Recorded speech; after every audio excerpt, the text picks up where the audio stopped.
नमस्कार दोस्तों, आप सभी का स्वागत है। दोस्तों, हर देश में कानून इसलिए बनाए जाते हैं ताकि उस देश के नागरिकों को सुविधा हो सके तथा वह देश अपराधों से सुरक्षित रह सके। लेकिन क्या हो अगर हम यह कहें कि एक देश के तानाशाह ने अपने देश में कई अजीब कानून लागू किए सिर्फ अपना खौफ जमाने के लिए। जी हाँ, आज हम बात करने वाले हैं उत्तर कोरिया के कुछ अजीबोगरीब कानूनों के बारे में, जिन्हें वहाँ के तानाशाह किम जोंग ने सिर्फ अपने स्वार्थ के लिए बनाया है। तो चलिए शुरू करते हैं, लेकिन उससे पहले आप हमारे चैनल को सब्सक्राइब जरूर करें और बेल आइकन को भी प्रेस करें, जिससे हमारा हर वीडियो आप तक सबसे पहले पहुंच सके।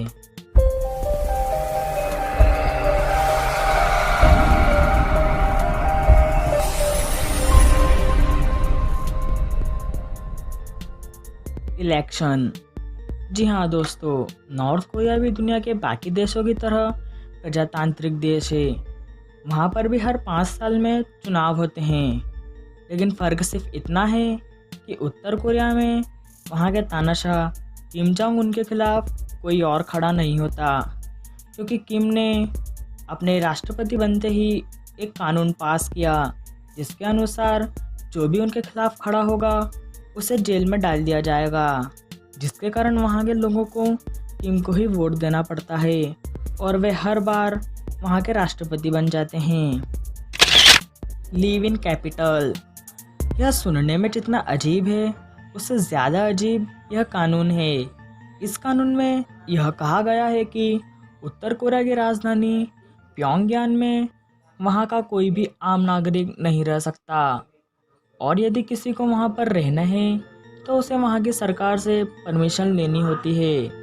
वहाँ सिर्फ वही लोग बिना परमिशन के रह सकते हैं तो या तो उच्च सरकारी अफसर हों या जो किम जोंग के वफादार हों, और यदि कोई गैरकानूनी तरीके से वहाँ पर रहता है तो किम की सरकार उसे जेल में डाल देती है।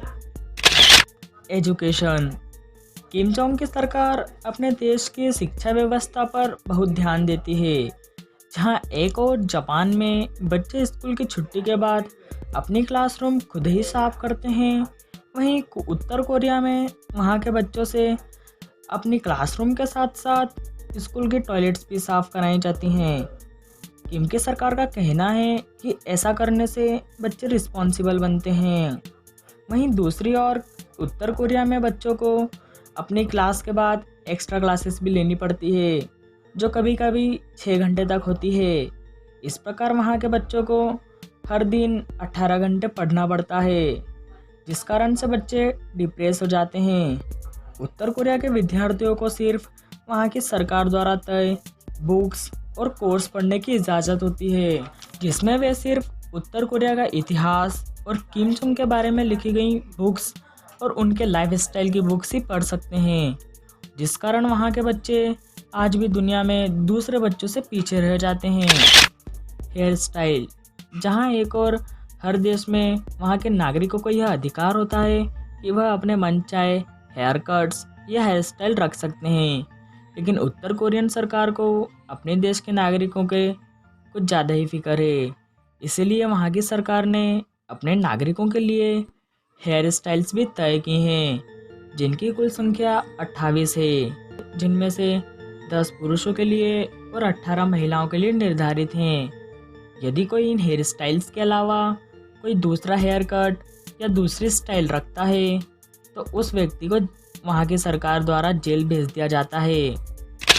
Television and news. Uttar Korea में टेलीविज़न के नाम पर सिर्फ 7-8 चैनल देखने की अनुमति है, जिसमें सिर्फ उत्तर कोरिया के समाचार तथा किम जोंग के भाषण या इंटरव्यूज़ होते हैं। वहाँ की सरकार यह नहीं चाहती कि उनके देश का कोई भी व्यक्ति दुनिया की खबरें जाने, इसलिए वहाँ के पत्रकारों को विदेश की खबरें छापने तथा टेलीकास्ट करने की अनुमति नहीं है। वहाँ की सरकार यह तय करती है कि उनके देश के लोगों को कब कौन सा प्रोग्राम दिखाना है। सच में यह बहुत ही अजीब है। इंटरनेट। उत्तर कोरिया में इंटरनेट का होना या न होना एक ही जैसा है, क्योंकि वहाँ की सरकार ने इंटरनेट पर कई तरह की साइट्स और ऐप्स बैन किए हुए हैं। वहाँ की सरकार ने यूट्यूब, गूगल, फेसबुक, व्हाट्सएप जैसी कई सारी साइट्स को बैन कर दिया है। वहाँ पर सिर्फ सरकार द्वारा तय कुछ गिनी चुनी वेबसाइट्स तथा ऐप्स को चलाने की अनुमति है। थ्री जनरेशन पनिशमेंट एक्ट, इस कानून के अनुसार यदि कोई उत्तर कोरिया का नागरिक वहाँ की सरकार द्वारा निर्धारित कोई भी कानून तोड़ता है तो उसे उम्र कैद तो होती ही है, साथ ही उसके 3 जनरेशन यानी उसकी 3 पीढ़ी को भी जेल होती है। यदि सरल शब्दों में कहें तो वहाँ का कोई एक व्यक्ति जुर्म करता है तो उसके साथ साथ उसके पिता तथा उसके बेटे को भी सजा होगी। इस कानून को लेकर कई लोगों ने विरोध भी किया, जिन्हें वहाँ की सरकार ने जेल में डाल दिया। इस कानून को लेकर दूसरे देशों ने यूनाइटेड नेशन में भी विरोध किया, लेकिन किम की सरकार ने यह कहते हुए इसे खारिज कर दिया कि यह उनका अंदरूनी मामला है, दूसरे देशों को इसमें दखल देने का कोई हक नहीं। अगर आपको इस वीडियो का अगला पार्ट चाहिए तो हमें कमेंट में ज़रूर बताएं।